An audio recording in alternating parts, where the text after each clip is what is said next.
सत्तेशिवाय शहाणपणा चालत नाही. एकतर सत्तेमध्ये राहा किंवा सत्तेच्या सोबत राहा, तर तुमच्या शहाणपणाला किंमत असते. तुम्ही सत्तेतही नाही राहिलात आणि सत्तेसोबतही नाही राहिलात, तर तुमच्या शहाणपणाला, ज्ञानाला, विद्वत्तेला, सामाजिक योगदानाला किंमत ही झिरो असते. हे आदरणीय आनंदराज आंबेडकर यांच्या मागच्या 2 महिन्याच्या कारकिर्दीत आपण पाहू शकतो.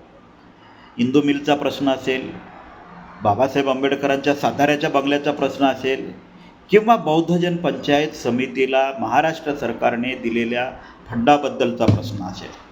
आता यामध्ये बरेचसे गाढवं अशा पण टीका करत आहेत की ज्यांना अक्कलसुद्धा नाही की राज्य हे कशावर चालतं, कोण चालवतं, कशासाठी चालतं, राज्य ही संकल्पना मुळात कुठून आली, गणराज्य ही पद्धती देशातल्या जगातल्या सगळ्याच लोकतांत्रिक देशांनी का स्वीकारली, राज्य ह्या संकल्पनेपासून, राज्य ह्या कन्सेप्टपासून आपण जर लांब राहिलो तर त्याचे फायदे काय होतात, तोटे काय होतात, नुकसान काय होतं, आपल्या प्रतिनिधित्वाची पुढे काय अवस्था होते.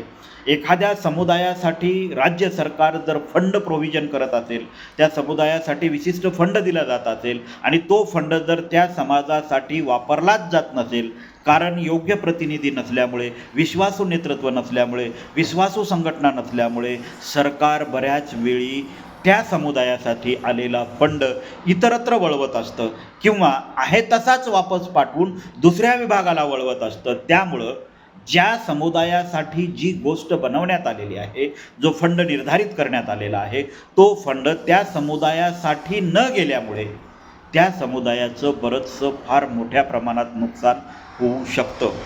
असंच काहीचं मागच्या 60 वर्षामध्ये बौद्धांचं झालेलं आहे.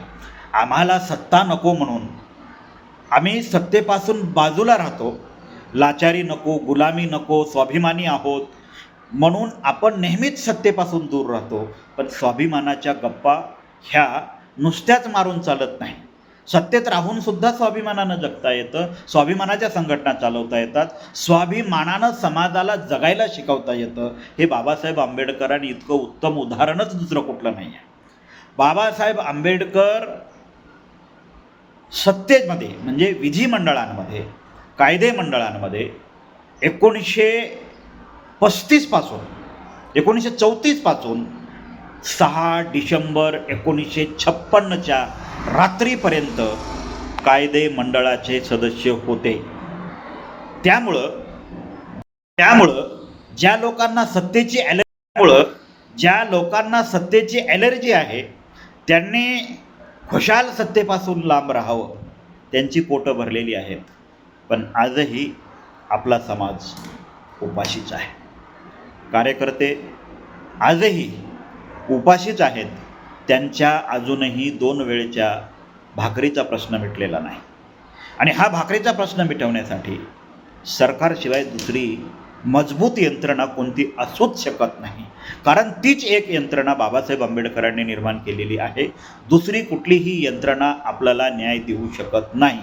पण सरकारमध्ये राहून जर आपल्याला आपल्या न्याय मागण्या मान्य करून घ्यायच्या असतील तर सरकारसोबत किंवा सरकारच्या संगतीने, सरकारच्या सोबत किंवा सरकारमध्ये असणं काळाची गरज आहे. त्याशिवाय आपले प्रश्न सुटणार नाहीत. आत्ता मागच्या 2 महिन्यापासून आनंदराज आंबेडकर साहेबांनी शिंदे सेनेसोबत केलेल्या युतीच्या नंतर जर आपण पाहत असू तर महाराष्ट्र सरकार ज्या पद्धतीनं बौद्धांच्या विकासांच्या निधीसाठी किंवा बौद्धांच्या प्रेरणास्थळांच्या विकासासाठी जो निधी देत आहे ना, हा निधी आपल्या हक्काचा निधी आहे. आणि हा आपल्या हक्काचा निधी सरकारकडं विश्वासू व्यक्ती नसल्यामुळे, विश्वासू संस्था नसल्यामुळे, विश्वासू नेतृत्व नसल्यामुळे आपल्या समाजातलं हा निधी रखडला होता. आणि तो निधी आता मिळण्याला वाट मोकळी झालेली आहे. कारण आनंदराज आंबेडकर साहेबांनी आता सरकारचा तो विश्वास संपादन केलेला आहे, पहिली गोष्ट. आणि सरकारचा विश्वास संपादन झाल्यामुळे बौद्धांसाठी जो निधी सरकारमध्ये प्रविष्ट करण्यात आलेला आहे, निर्धारित करण्यात आलेला आहे, हा सगळा निधी आता त्या संस्थांना वर्ग करण्यासाठी सरकारने सुद्धा पुढाकार घेतलेला आहे. त्यामुळं योग्य नेतृत्व, योग्य दिशेने जाणं ही सुद्धा समाजाच्या प्रगतीचा मार्ग असू शकतो असं मला वाटतं. त्यामुळं सत्तेशिवाय शहाणपणा नाही. एकतर सत्तेमध्ये जा किंवा सत्तेसोबत जा. सत्ता ही कोणाच्या बापाची जहागीर नसते हो, ती संपूर्ण राज्यातल्या लोकांची प्रॉपर्टी असते. आणि ती राज्यातल्या लोकांची प्रॉपर्टी असताना जर राज्यातल्या विशिष्ट समुदायाची लोकच जर तिचा उपभोग घेत असतील आणि काही समाजातली लोक फक्त स्वाभिमानासाठीच जर त्याच्यापासून दूर राहत असतील, तर आपला जो निधी आहे, आपला जो सरकारमधला हिस्सा आहे, तो आपल्याला कधीच मिळणार नाही. आणि मागच्या 60 पिढ्या सांगा बिर्ला बाटन आमचा वाटा कुठं आहे हो हेच म्हणण्यात गेल्या आणि पुढच्या सुद्धा अशातच घालवायच्या नसतील, तर आमचा वाटा बाबासाहेब आंबेडकरांनी या देशाच्या संविधानामध्ये, या देशाच्या विधिमंडळांमध्ये, या देशाच्या मेंबर ऑफ पार्लमेंटमध्ये आमच्यासाठी निर्धारित करून सुरक्षित ठेवलेला आहे. आम्हाला तो वाटा आता आमच्या लोकांमध्ये वाटायचं आहे आणि ते वाटण्याचं काम आदरणीय आनंदराज आंबेडकर साहेब योग्य पद्धतीनं करत आहेत. त्यासाठी टीका करणाऱ्या गाढवांवर आता आपण लक्ष कमी देऊ. आपला वाटा, आपलं धन, आपला साठा आपल्या लोकांमध्ये वाटू.